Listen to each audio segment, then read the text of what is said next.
Así es. Mire, durante el fin de semana ocurrieron cosas importantes en el mundo. Una de ellas fue el juicio político contra el expresidente Donald Trump en Estados Unidos. Terminó el sábado.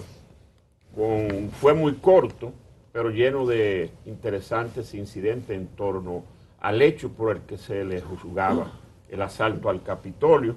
Se vieron cosas interesantes que no se conocían y al final la votación favoreció que el presidente Donald Trump no fuera condenado. Más suerte que el salchichón tiene ese hombre. Sí, lo que resultó una victoria para el Partido Republicano, pero yo digo que ganaron los dos partidos, porque los demócratas, que fue que iniciaron el juicio, esa fue su intención, lograron desacreditar al presidente Donald Trump de una manera que le va a afectar durante toda su vida.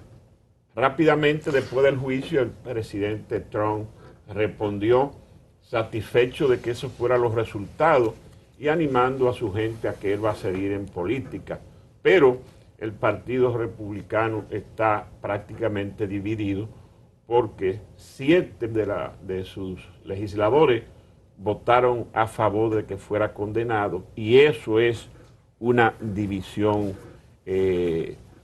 más o menos notable, porque no se había dado ese caso de que un partido tan temprano de un periodo constitucional pudiera desprenderse de disidentes en esa cantidad. Otras informaciones. Freddy, antes que se me vaya muy lejos, sí. Discúlpeme. Pensar que la absolución de Trump es una victoria para él o el Partido Republicano es una visión absolutamente tubular y distorsionada.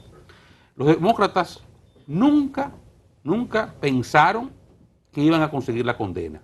Tal vez en algún momento al principio tuvieron alguna posibilidad, sí, pero eventualmente en la continuación del juicio nunca lo creyeron. De hecho, el acontecimiento más revelador de que nunca lo creyeron fue que el propio día sábado, que fue el día trepidante en cuanto al impeachment, los demócratas sacaron de la chistera, bueno, el viernes se reveló una conversación, o más bien una información que daba una representante del estado de la Florida que estaba al lado de Ben McCarthy, el líder de la minoría en la Cámara de Representantes, que en una conversación con Trump, en el medio del problema, fue incluso una conversación de subida de tono, porque terminó McCarthy diciéndole con quién carajo tú le estás hablando. Cuando Trump le están pidiendo que vayan en su auxilio, que vayan a rescatar el Congreso de la turba que él había incitado, y lo primero que él le dice, eso no fui yo, eso no son mi gente, eso es Antifa. Y McCarthy dice, pero ¿cómo que Antifa? Esos son tu gente que están aquí. Tú tienes que parar esto. Y él le dice, no, parece que simplemente esa gente está más molesta con el robo de las elecciones que tú ven. Y eso se revela la noche anterior, la noche del viernes, y eso produce que los demócratas intenten el sábado, consiguen el sábado una modificación de la agenda para incluir testigos, sí, que le va a incluir a ella.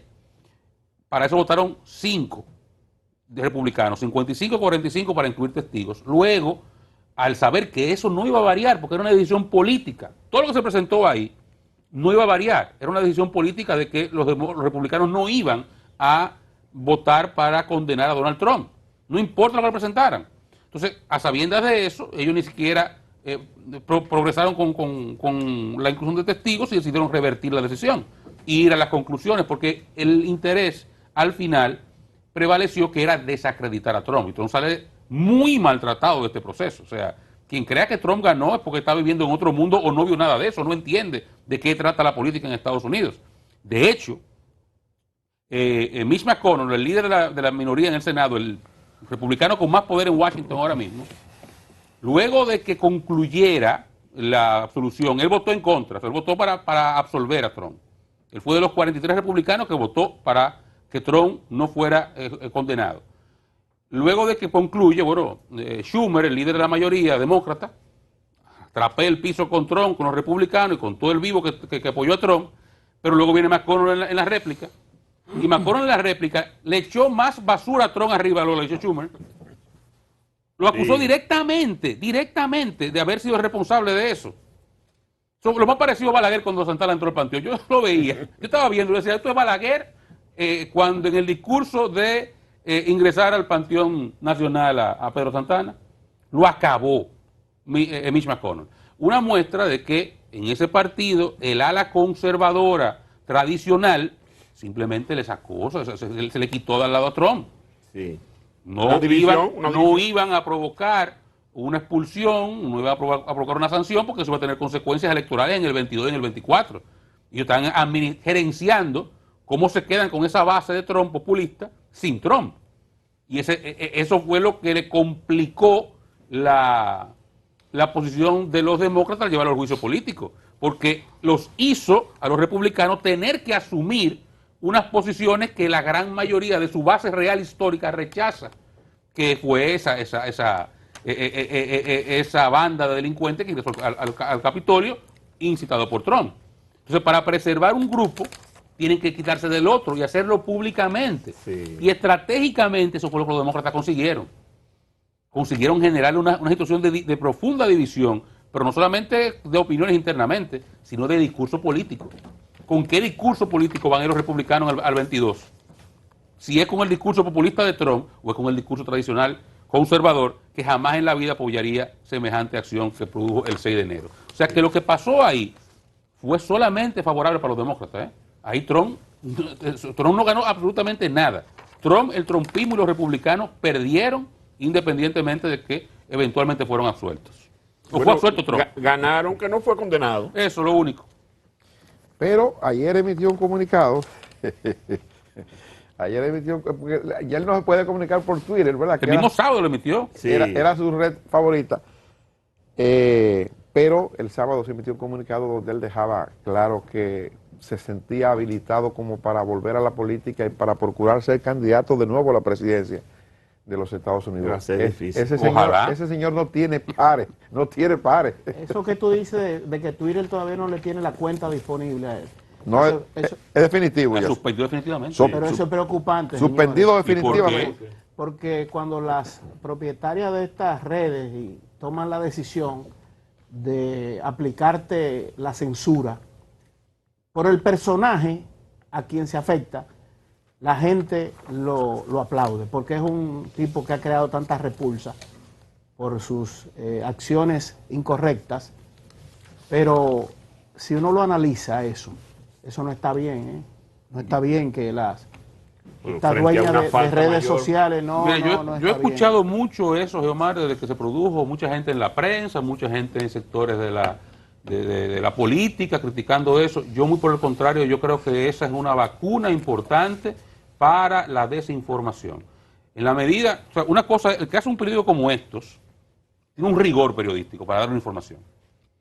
Hay rigores para tú dar información. Ahora, cuando tú utilizas la comunicación ya de otra naturaleza, esta forma horizontal en que se comunica la gente ahora con redes sociales, entonces no hay todo el rigor que hay que tener para difundir información.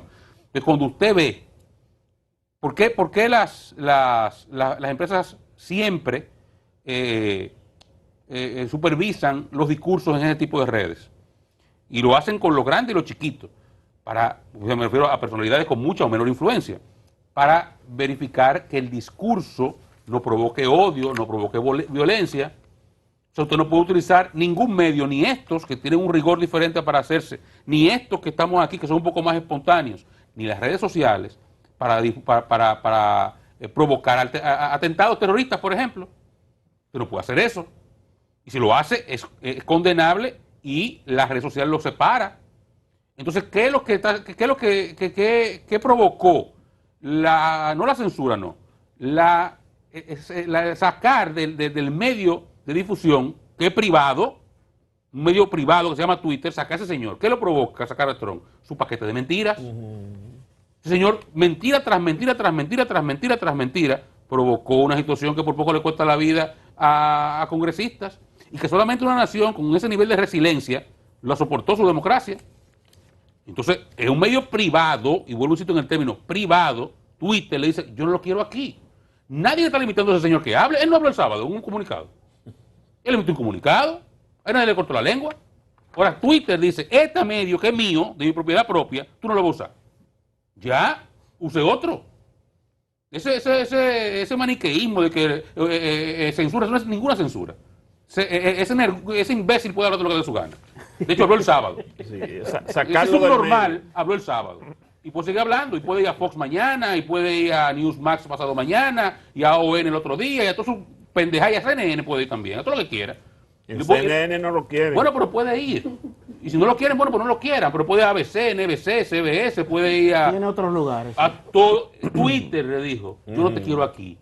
Porque tú estás utilizando este medio, como es espontáneo, no hay edición, ¿verdad? No te puedes sacar del aire, porque si estás aquí sentado y dices un embuste, perdón, tú lo interrumpes. No es la prensa escrita que te hago la entrevista y yo edito si tengo que editar algo, y quito cosas, la pongo cosas. No es una revista que es lo mismo, no. Es una cosa que él escribe en el inodoro de su casa, sentado, pone a escribir pendejadas y genera una situación de entonces de conflictos sociales.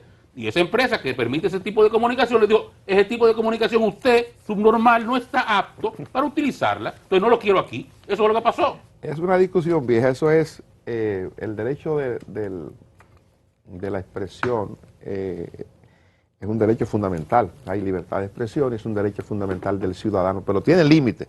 Sí. Para ponerlo más sencillo, si usted quiere escribir un artículo en el periódico El Caribe, bueno, tenemos articulistas del Caribe. Entonces, o si el periódico le ha negado la publicación de un artículo porque usted violentó una norma de las que establece el periódico, bueno, usted no escribe más.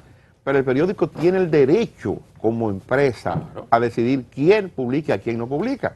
Es lo mismo de Twitter, es una discusión vieja, pero Twitter le ha dicho sencillamente a este señor, usted no califica para estar utilizando nuestra red, por tanto nosotros nos reservamos el derecho, es más, definitivamente le cancelamos el uso del Twitter, lo anulamos a usted del Twitter, pero es una empresa privada, es una empresa que tiene sus normas y usted no respetó las normas de la empresa, entonces usted no puede estar ahí.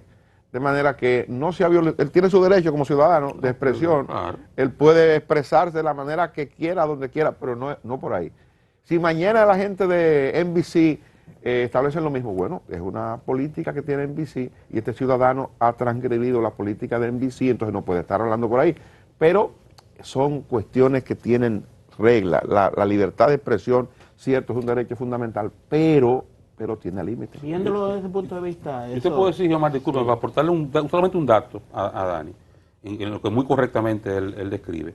Cuando yo escribí en el Listín Diario, a mí los editores, más de una vez, me rechazaron artículos.